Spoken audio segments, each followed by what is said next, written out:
शिवसेना कोणाची, पक्षाचं नाव आणि धनुष्यबाण हे निवडणूक चिन्ह नेमकं कोणाकडे राहणार, या महत्त्वाच्या प्रश्नावर आज पुन्हा एकदा सुप्रीम कोर्टात सुनावणी होणार आहे. त्यामुळे आजच्या सुनावणीकडे महाराष्ट्राच नाही तर संपूर्ण देशाचं लक्ष लागलं आहे. शिवसेनेमध्ये एकनाथ शिंदे यांनी बंड केल्यानंतर पक्षात मोठी फूट पडली आणि शिवसेनेचे 2 गट निर्माण झाले. एकीकडे उद्धव ठाकरे यांच्या नेतृत्वाखालील ठाकरे गट तर दुसरीकडे एकनाथ शिंदे यांच्या नेतृत्वाखालील शिंदे गट. यानंतर शिवसेना पक्षाचं नाव आणि धनुष्यबाण हे चिन्ह कोणाला मिळणार यावर मोठा कायदेशीर आणि राजकीय संघर्ष सुरू झाला. निवडणूक आयोगानं शिवसेना हे नाव आणि धनुष्यबाण हे चिन्ह शिंदे गटाला देण्याचा निर्णय घेतला. या निर्णयाला ठाकरे गटानं सुप्रीम कोर्टात आव्हान दिलं. आता याच प्रकरणावर आज पुन्हा सुनावणी होणार आहे.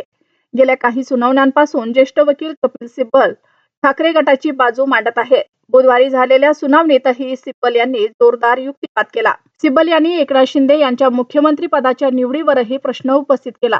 यावेळी आमदारांच्या संख्याबळाच्या आधारावर शिंदे यांची मुख्यमंत्री म्हणून निवड करण्यात आली आणि त्यावेळी घटनात्मक परिस्थितीचा योग्य विचार करण्यात आला नाही, असा युक्तिवाद त्यांनी केला. यासोबतच कपिल सिब्बल यांनी निवडणूक आयोगाच्या भूमिकेवरही प्रश्नचिन्ह उपस्थित केलं.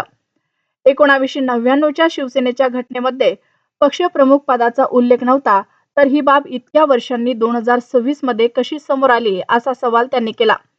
निवडणूक आयोग आपल्या सोयीप्रमाणे निर्णय घेत असल्याचा आरोपही सिब्बल यांनी सुनावणी दरम्यान केला. त्यामुळे आजच्या सुनावणीत ठाकरे गटाच्या वतीने कपिल सिब्बल नेमकं कोणते मुद्दे मांडतात याकडे सर्वांचं लक्ष लागलं आहे. या संपूर्ण प्रकरणाचा परिणाम केवळ शिवसेनेच्या नावावर आणि चिन्हावरच नाही तर पक्षातील फूट, आमदारांची वैधता आणि पक्षाच्या घटनात्मक रचनेशी संबंधित अनेक महत्त्वाच्या मुद्द्यांवर होऊ शकतो.